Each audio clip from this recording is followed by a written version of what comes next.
बहुत साल पहले की बात है। एक बादशाह था जिसकी एक बहुत खूबसूरत बेटी थी। वो लड़की अपनी खूबसूरती और दौलत की वजह से बहुत घमंडी हो गई थी। कहीं से भी उसकी शादी के लिए रिश्ता आता तो वो उसे ठुकरा देती थी। एक दिन बादशाह ने एक बहुत बड़ी दावत रखी और उसमें शहजादी से शादी करने वाले तमाम शहजादों को बुलाया। सब लोग अपने अपने मर्तबे के हिसाब से कुर्सियों पर बैठ गए। फिर शहजादी इस दावत में कई चीज़ों के साथ बहुत घमंडी अंदाज में आई और वो जिस भी शहजादे के पास से गुजरती वो उसे बहुत नीची नज़रों से देखती और उसका खूब मजाक बनाती थी। फिर वो एक शहजादे के पास पहुंची जो बहुत ज़्यादा मोटा था। तो शहजादी ने उसका मजाक उड़ाते हुए अपनी कनीज से कहा, देखो ये तो आटे का बोरा है। जब दूसरे शहजादे के पास पहुंची तो कहा, ये तो कोई खंबा है। और जब तीसरे शहजादे के पास गई तो कहा, सफ़ेद चूहा है। इसी तरह शहजादी हर शहजादे की बेइज्जती करती रही, लेकिन एक शहजादे को तो देखकर उसे बहुत हंसी आई क्योंकि उसने दाढ़ी रखी हुई थी। शहजादी ने उसका मजाक उड़ाते हुए कहा, जरा देखो तो इसने कैसे अपने चेहरे पर घास फूस उगा रखा है। बादशाह ने जब ये देखा कि कैसे मेरी बेटी मेहमानों का मजाक उड़ा रही है तो बादशाह को बहुत गुस्सा आया और उसने ये भरे दरबार में ऐलान कर दिया कि शहजादी पसंद करे या ना करे, लेकिन मैं इसकी शादी किसी गरीब या फकीर से कराऊंगा। इस ऐलान के बाद तमाम लोग वहाँ से चले गए। फिर कुछ देर बाद वहाँ एक भिखारी आया जो गली मोहल्ले में गाना गाया करता था। फिर वो शाही महल के खिड़की के पास बैठकर गाना गाने लगा। जब बादशाह ने उसकी आवाज़ सुनी तो उसने अपने नौकर से कहा कि उसको यहाँ बुला कर लाओ। तो नौकर फटे पुराने कपड़े वाले उस भिखारी को अंदर बुलाकर ले आया। फिर उस भिखारी ने शहजादी के सामने बहुत अच्छा एक गाना गाया और फिर बादशाह ने इनाम मांगा। तो बादशाह ने कहा, तुमने बहुत अच्छा गाना गाया, मैं तुम्हें बहुत अच्छा इनाम दूंगा। मैं अपनी बेटी की शादी तुमसे कराऊंगा। शहजादी ने जब ये सुना तो वो हैरान हो गई। उसने बहुत ज़्यादा ड्रामा किया लेकिन बादशाह ने उसकी एक ना सुनी। बादशाह ने उसे डांटते हुए कहा कि मैंने मेहमान के सामने ये वादा किया था कि तुम्हारी शादी किसी भिखारी से कराऊंगा, अब तो वो कसम पूरी करना ही होगा। उसके बाद बादशाह ने उन दोनों का निकाह भी करवा दिया और कहा कि अब तुम अपने शौहर के साथ जाने की तैयारी कर लो। शहजादी रोती पीटती उस भिखारी के साथ गई। रास्ते में वो एक शिकारगाह के पास से गुजरे। वो शिकारगाह बहुत बड़ी थी। तो शहजादी ने भिखारी से पूछा, ये शिकारगाह किसकी है? तो भिखारी ने कहा, मैंने सुना है कि तुमने एक दाढ़ी वाले का मजाक उड़ाया था। ये शिकारगाह उसी दाढ़ी वाले की है। अगर तुम उस दाढ़ी वाले से शादी कर लेती तो ये शिकारगाह तुम्हारी होती। इसके बाद वो एक बड़े से बाघ के पास पहुंची। ये बाघ देखकर शहजादी ने पूछा, ये बाघ किसका है? तो भिखारी ने कहा, ये बाघ भी उसी दाढ़ी वाले का है। फिर वो एक बड़े अजीबोशान शहर में दाखिल हुई। इतना बड़ा और खूबसूरत शहर देखकर शहजादी हैरान हो गई। उसने पूछा कि इस शहर का मालिक कौन है? तो भिखारी ने कहा, ये शहर दाढ़ी वाले के मुल्क में आता है।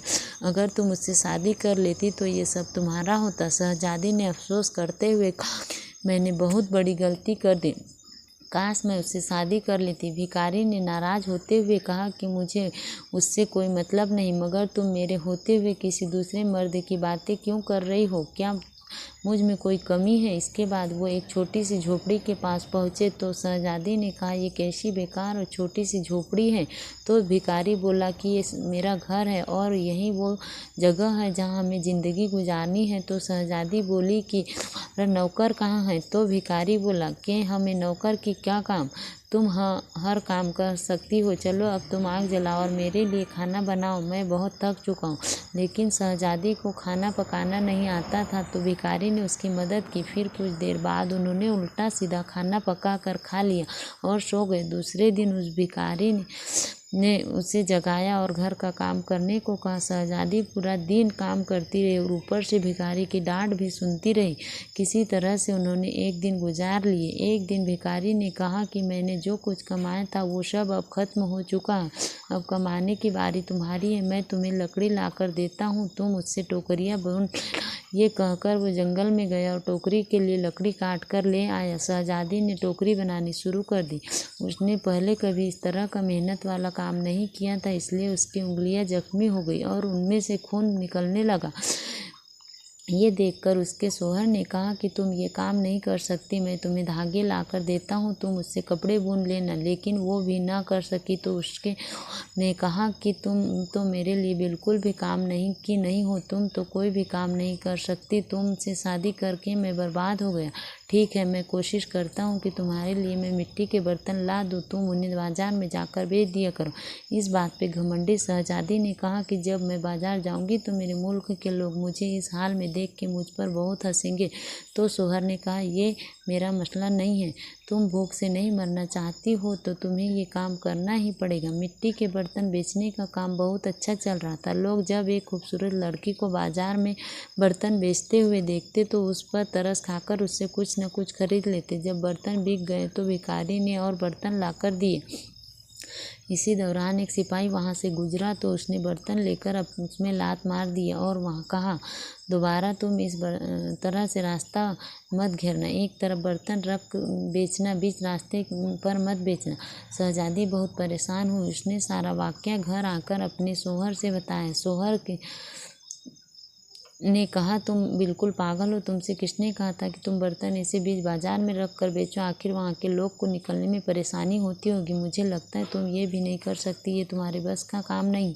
शाही महल जाऊंगा, हो सकता है शायद तुम्हारे लायक कोई काम वहाँ मिल जाए। ये कहकर वो शाही महल के लिए रवाना हो गया। शाम को वो घर आकर के तुम्हारे लिए शाही महल में मददगार बावर्ची की जगह मिल गई है, अब काम से में पेट भर के खाना तो मिल ही जाएगा। इस तरह वो घमंडी शहजादी एक मददगार बावर्ची बन गई। वो रोज़ सुबह के शाम तक काम बावर्ची खाने में रहती और रात को बचा हुआ खाना अपने घर ले आती। इस तरह दोनों मियाँ बीवी का गुजारा होने लगा। महल में आए हुए उसे कुछ ही दिन गुजरा था कि उसने सुना कि महल में कोई शाही प्रोग्राम है। जब मेहमान आने शुरू हुए तो शहजादी बावर्ची खाने से खिड़की उन्हें देखने लगी। गुलामी कीमत पर कपड़ों धूमधाम नजर आ रही थी, लेकिन शहजादी अपनी किस्मत पर आंसू बहा रही थी और अपने तकब्बुर और बेवकूफ़ी पर पछता रही थी। उसी दौरान वहाँ कुछ कनीज़ें आई जिन्हें ने शहजादी को लजीज खाने दिए। शहजादी ने उस खाने की टोकरी में रख लिए और घर की तरफ चल दी।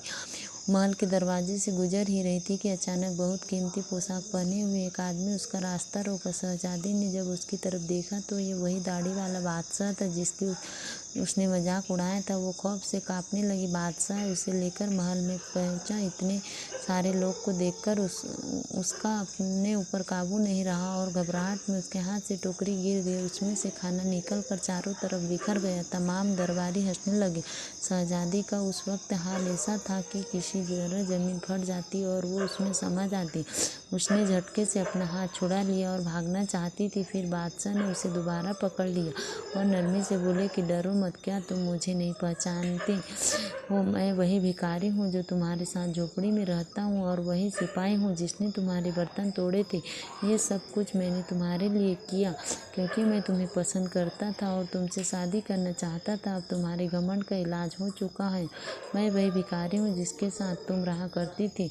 अब तुम्हें अच्छा सबक मिल गया। मैं पिछली बातों को भूल जाओ और देखो हमारी शादी की तैयारियां हो रही है। उसी वक्त कनीज़े आए, उसे अपने साथ ले गए। फिर शहजादी को नहला कर उसे दुल्हन का लिबास बनाया गया। फिर जब वहाँ आई तो देखा कि उसके माँ बाप और तमाम दरबारी वहाँ मौजूद थे। लोगों ने उसे मुबारकबाद दी। उस वक्त शहजादी बिल्कुल बदल गई थी। उसका गुरूर, उसका घमंड सब खत्म हो चुका था। उसने ज़िंदगी गुजारने का ढंग सीख लिया था।